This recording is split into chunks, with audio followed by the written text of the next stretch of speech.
All right, energy, work, power, 2 pieces of paper. This one stays intact. This one you're going to cut into the individual formulas, but we'll come back to that one towards the end. We're going to start with this. This is a foldable. I need you to fold along those vertical lines right there. Turn this into kind of a tri-fold. I'm going to fold the right side in first, and then the left. And you'll notice as you look at this paper carefully, you should be able to see those horizontal lines to the paper. Okay, we're going to go ahead and write those in with your pen or pencil. Make sure they are nice and visible.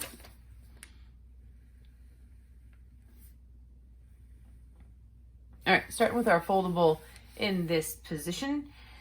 Symbols E, symbols W, and symbols P. I hope which one is which is kind of obvious. 3 different variables, energy, work, and power. So the variable we are dealing with here is energy. The symbol for energy is an uppercase E. The variable for work, variable is work. The symbol for that is an uppercase W. And the variable power,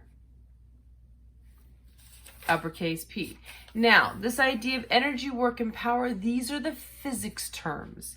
Not directly exactly related to like the everyday use of these words. So try not to let your preconceptions of these words influence you too much right now. Let your mind be open to what we're talking about. All right.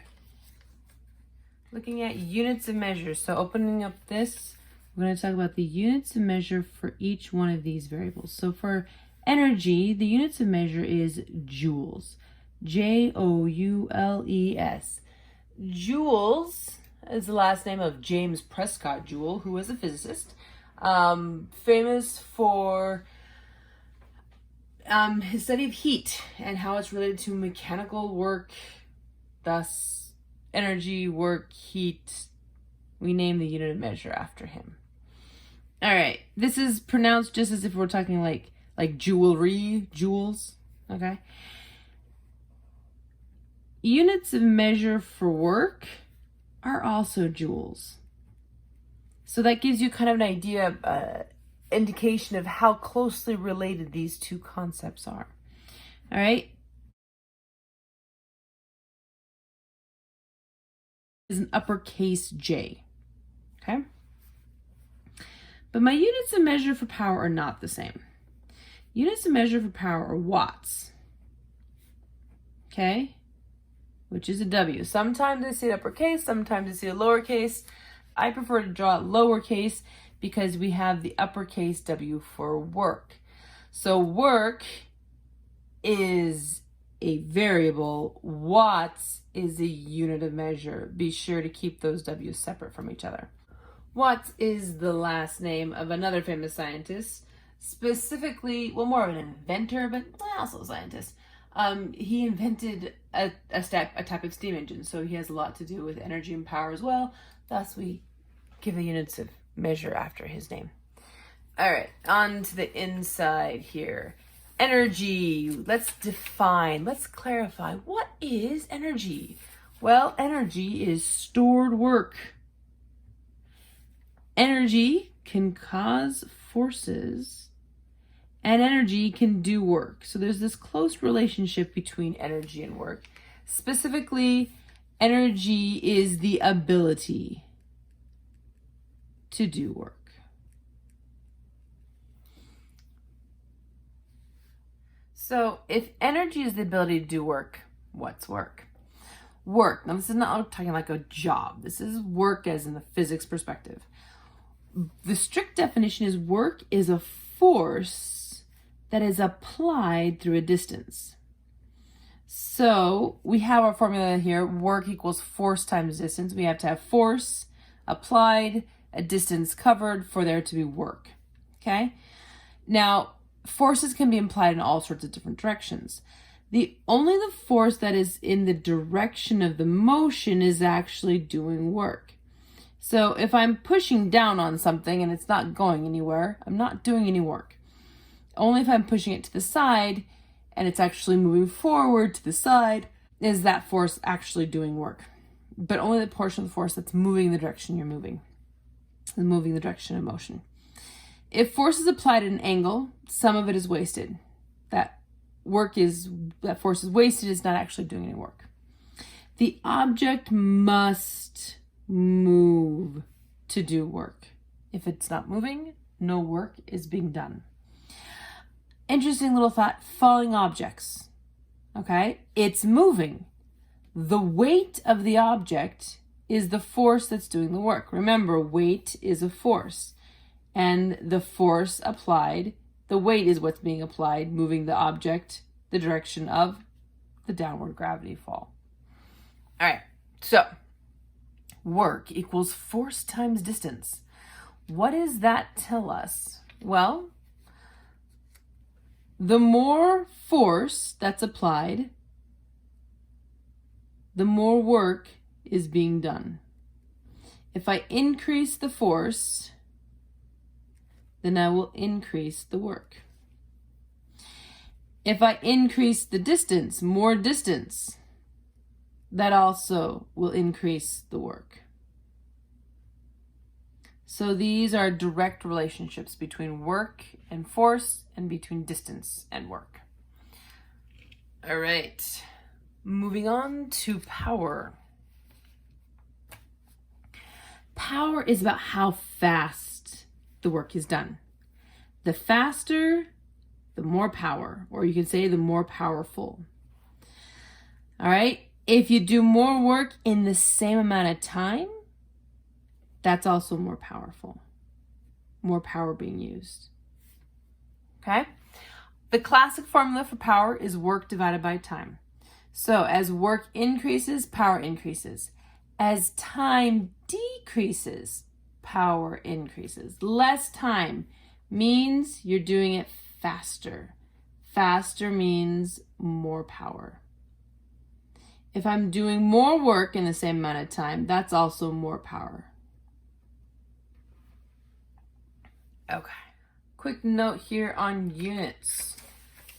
So let's go back here. Energy and work. Energy and work, like again, we're very similar. Sometimes we're talking about energy, sometimes we're talking about if work is being done, if there's movement happening, if force is being applied and movement is happening, we have work being done. There can be energy without there being any work, but there cannot be work without energy. Okay? Now, watts. Watts is how fast that work is done. The actual units for watts is joules per second. Okay, so that's just something to kind of consider. We're talking about joules and how much time it takes to get those joules done. Okay, so that's kind of a little side note there. Work is watts. Watts is joules per second. All right, now on the concept of this, comparing these ideas of work, force, distance, and power. Take into consideration, example, my family. I go grocery shopping, and when I get home, I call the kids and they help me take the groceries into the house. Well, my 5-year-old loves to help me with the groceries, but he can't generate that much force. So when he comes to help me with the groceries, he gets a box of cereal. So he gets a box of cereal. Doesn't require a lot of force to move that. And he'll go the distance from the car into the house to the kitchen. So he'll do a specific amount of work. However, I will do much more work because I don't just take a box of cereal. I take 2 bags on one arm, 2 bags on the other arm, and a gallon on each hand. I'm doing a lot more force applied to get those groceries moved. Though I'll go the same distance, I'll be doing more work because of the increased force. Now, I could have a different situation where there's my son and my daughter. The 5-year-old and the slightly older one. The younger one takes a box of cereal and the other one takes a box of toilet paper, package of toilet paper. They both go to different parts of the house. The kitchen's much closer, a shorter distance. than it is all the way to where we store the toilet paper.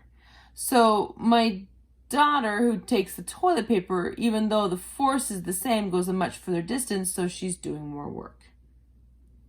Okay? Now, on to the idea of power. Power is how quickly that work's being done. So my favorite example, picture the teacher and a big athletic football player, like one of those, fast lineman types. We all go out to the football field. Football player and I both have a 50-pound bag of dog food, and we are going to run to the opposite end of the football field, and we are going to race to see who gets the opposite end of the football field first. Both of us carrying a 50-pound bag of dog food. And we take off running. I'm obviously getting my butt whooped. He's going to get there long before I am, but I will get there. Who does more work? So, distance traveled is the same from one end of the field to the other. The force, both of us are carrying the same 50-pound, a same size 50-pound dog of bag food. So force and distance are the same. We're doing the same amount of work. He just does it faster, which means that work is the same. The time is less. He's more powerful. Okay? I can do the work. It just takes me more time. So I'm less powerful. I can do the work. Just my time to do it takes more. So the football player and I get to the opposite end of the field. And I'm, of course, huffing and puffing and worn out. So I hand him my 50-pound bag of dog food. I'm like, all right, let's go back to the rest of the class. He's got both bags of dog food. And we walk back the whole length of the field to return to the class. Well, now, work. Are we still doing the same amount of work?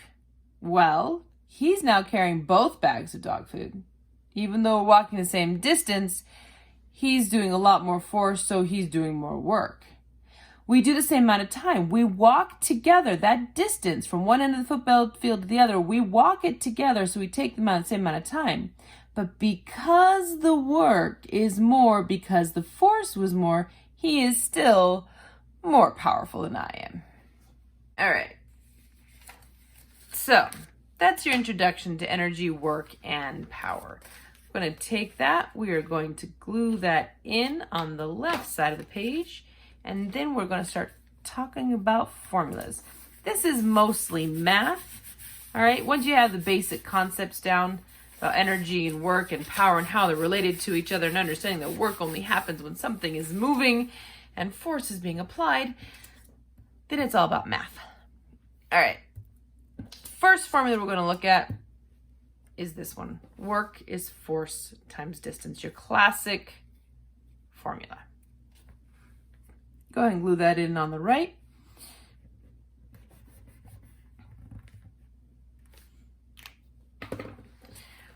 All right, so W, we are talking about work. All right, time for our formulas. We're going to glue the first one in there. W equals FD. W stands for the variable work. F stands for the variable force. D stands for the variable distance. All right, units of measure. So we've got work, force, and distance, 3 specific variables. What are the units of measure for each one of those? So distance, base unit of measure is meters. Force, unit of measure for force, newtons. And work, our new variable, what's the unit of measure for work? Joules. Okay, that's the first formula. Now our formula for power. Sure to leave a little bit of space there. So the P is power. The W, well, we established that. That's work. That's the variable work. And the T, that's the variable time. Units of measure for these three variables. What's my unit of measure for time? Time measured in seconds. Work. Unit of measure for work? Joules. Unit of measure for power. Power. Unit of measure? Watts. So I'm going to put the W there, but I'm going to write below it watts, just so that we don't make the mistake of thinking work. Remember, watts is unit of measure of power. Work is a variable measured in joules. All right, our third formula. This is another formula for power, and I haven't shown this one to you yet. Follow along where I got this formula from for just a moment. I take the two formulas I've already taught you. Work is force times distance, and power is work divided by time. Notice they have something in common. They both have that W for work. So we're going to take these two formulas, and we're going to do a substitution. We're going to substitute what I know work is equal to for the work in the other formula. All right. So if that didn't make sense, take a moment. Power is work divided by time. Work equals force times distance. So this W in this power equals work divided by time. So look at this for a moment. Power, imagine W right there, over time. But I'm going to replace that work with what work is equal to. Work is equal to force times distance. I take these two formulas and I combine them. The work gets replaced by force and distance. So now we have power is force times distance divided by time. Sometimes it is helpful to just kind of combine the two formulas. You don't have to combine them. You can use one formula and then the other, and that'll work. But for my pre-AP students, I take this to the next step. Take that formula we just came up with by combining the two original formulas. And take a look at this right here. Distance divided by time. Distance divided by time should sound familiar. One of the very first formulas you learned in this class is speed is equal to distance divided by time. If speed is equal to distance by time, and power is force multiplied by distance divided by time, then we have another way of writing the power formula. It is force multiplied by speed. That d divided by t, the distance divided by time, is speed. So force multiplied by speed. Now, if you go back to your definition of power, that totally fits. How fast the work is being done. Work is just a force applied through a distance. So how quickly you're applying the force. That's your power. So we now have 4 formulas to work with. Now I'm going to back up here to these 2 original formulas. We are going to quickly do the triangles for both of those. Okay? So work, force times distance. What I like to call the magic triangle. Force and distance are side by side in the formula, so they're side by side the triangle. That puts work on top. Which, if we rearrange, force is going to be equal to, write down what you want, force is equal to, and then cover it, W over D, work divided by distance. Similar, if I want to know the distance, D equals, I write down what I want, cover it with my finger, work divided by force, W over F. Now, take my original formula for power. Power is work divided by time. Put that into the triangle. W over T in the formula, so W over T in the pyramid, putting P in the empty spot. Notice both of these triangles, the W is on top. Work is on top in both triangles. Little mental hint there. What if I want to know what work equals? Work, cover it with my pinky, my finger, power multiplied by time. Or if I want to know what time is equal to, it's work divided by power, or work over power. So there's some rearrangements of that formula. Similarly, I could take this formula, put it into a triangle. Power would be on top, force and speed would be side by side there at the bottom. Force is the power divided by the speed. Similarly, speed is going to be the power divided by the force. All different ways you can work these formulas. All you need is some algebra skills or magic triangles. All right? And so there's all sorts of fun math we can do with this, but it all comes down to these two original formulas. And understanding energy, work, and power. And there you go.